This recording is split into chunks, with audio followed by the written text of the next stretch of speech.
Hola, hoy arrancamos con un análisis espectacular sobre una de las uvas más aplaudidas a nivel mundial, la Sauvignon Blanc. Esta cepa, famosa por su frescura increíble y esa acidez crujiente que literalmente despierta los sentidos, tiene detrás una historia de viajes, genética y adaptación que es una auténtica pasada. Así que vamos a descubrir exactamente qué hace que esta variedad sea tan, pero tan especial. Fijémonos en las palabras del experto Martín Kaiser. Él da en el clavo al resumir la esencia de esta uva diciendo que es transparente. Y bueno, no se refiere al color, sino a que funciona como un traductor líquido de su entorno.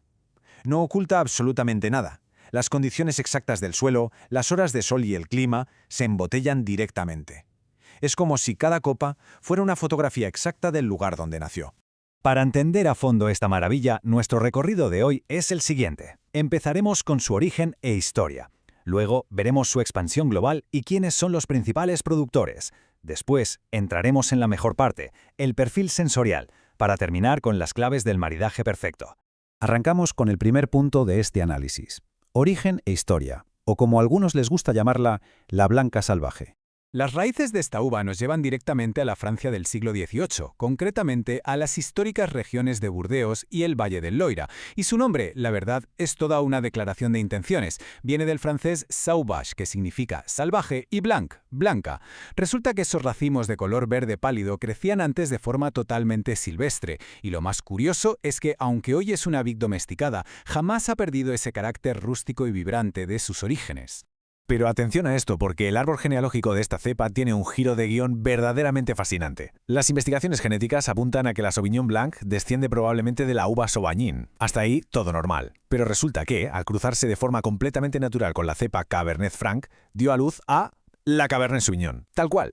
Esta uva blanca, de apariencia tan delicada, es la mismísima madre biológica del vino tinto más famoso y poderoso del mundo. Menudo dato. Después de consolidarse en Burdeos durante el siglo XVIII, llegó el momento de expandir horizontes. En la década de los 1880, Charles Wedmore se llevó los primeros esquejes nada menos que del prestigioso Château d'Yquem hacia el Nuevo Mundo, plantándolos en California. Y más adelante, ya en los años 70, Nueva Zelanda empezó a hacer plantaciones experimentales. Y menos mal, porque ese movimiento terminaría revolucionando la industria del vino para siempre. Pasamos ahora a la sección 2, la expansión global y el papel vital del terruño. Si nos ponemos un poco más técnicos, hay que entender que esta es una cepa extremadamente vigorosa, con unos brotes de crecimiento muy vertical, pero el detalle clave está en sus racimos, que son cilíndricos, pequeñitos y sobre todo súper compactos, están apretadísimos. Y claro, esta densidad estructural significa que si el clima es muy húmedo o llueve demasiado, el agua se acumula y la planta se vuelve muy vulnerable a la podredumbre gris. Por eso, controlar ese vigor en el viñedo es una tarea absolutamente crucial. Y hablando de clima, aquí es verdaderamente donde se decide todo. En regiones con climas marítimos fríos, la uva madura de forma muy lenta y constante.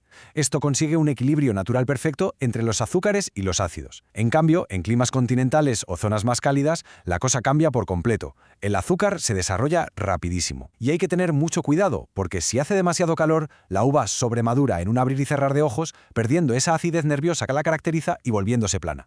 Lo que nos lleva al tercer punto de nuestro recorrido, los principales productores. Vamos a dimensionar su huella global. 123.000. Esa es la espectacular cifra de hectáreas cultivadas con Sauvignon Blanc a nivel mundial. Para ponerlo en perspectiva, en un mundo donde hay registradas más de 10.000 variedades de uvas, solo un puñado muy selecto logra acaparar la superficie de los viñedos de esta manera. Esta cepa está firmemente asentada en el club de las uvas blancas más extensas y demandadas del globo, rivalizando de tú a tú con la Gran Chardonnay. ¿Y quiénes lideran la producción? Pues Francia, como era de esperar siendo su cuna, mantiene la medalla de oro histórica con 23.000 hectáreas. Pero el Nuevo Mundo viene pisando fuerte. Chile se lleva un potentísimo segundo lugar con 15.000 hectáreas, impulsado en gran parte por esa maravillosa influencia fría del Océano Pacífico. Y muy cerquita le sigue Sudáfrica con 10.000 hectáreas, una conquista verdaderamente global. Nos adentramos ahora en la sección 4, el perfil sensorial, lo que podríamos llamar la historia de dos climas. El sabor que finalmente encontraremos en la copa depende casi en su totalidad de cuándo decide el viticultor empezar a trabajar. La fecha de la cosecha lo cambia todo.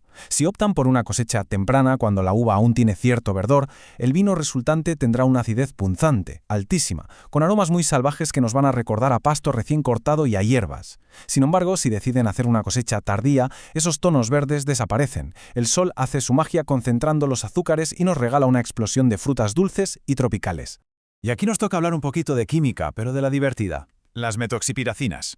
Este nombre tan complejo define a los verdaderos arquitectos detrás de los descriptores más clásicos de la Sauvignon Blanc cultivada en climas fríos. Estos compuestos son los responsables directos de esas notas inconfundibles a pimiento verde, espárrago y ruda. Así que cuando tomamos un vino y sentimos esa mordida vegetal tan crujiente, ya sabemos que son las piracinas haciendo maravillas. Todo esto nos lleva a una dualidad tremenda. Por un lado tenemos el perfil del Viejo Mundo, o de climas más fríos, como la región de Sancerré. Ahí se producen vinos más austeros, llenos de mineralidad, vinos que evocan piedras mojadas, cítricas potentes y notas de ruda. Y por el otro lado tenemos la expresión del Nuevo Mundo, en lugares como Nueva Zelanda o Mendoza. Al recibir mayor impacto solar, el vino literalmente estalla en aromas a maracuyá, piña, melocotón blanco y notas mucho más golosas. Pero un momento, porque hay una variante estilística fascinante, el Fumé Blanc.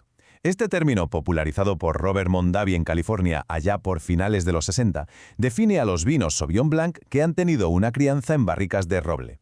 Esta técnica es interesantísima porque suaviza esa acidez tan punzante y le añade al vino un volumen muy cremoso en boca, aportando unas elegantes notas ahumadas y tostadas. Una alternativa súper sofisticada. Y para rematar nuestro recorrido, llegamos a la sección 5. La pregunta clave, el maridaje perfecto. Gracias a su tremenda frescura y a esa acidez natural, la verdad es que acertar en la mesa está casi garantizado. Los mariscos frescos y las ostras crudas quedan de lujo porque el efecto cítrico del vino potencia los sabores del mar. El queso de cabra es el acompañante histórico por excelencia, ya que la acidez del vino corta espectacularmente bien esa textura cremosa. Las ensaladas verdes encuentran a su mejor aliado en el propio perfil herbáceo de la bebida, e incluso acompaña de forma magistral platos más delicados como el sushi o carnes blancas. Eso sí, la regla de oro aquí es la simplicidad. Los métodos de cocción al vapor o a la plancha son insuperables porque permiten que los ingredientes mantengan su estado natural, dejando que el vino actúe como un rayo de luz que ilumine el plato.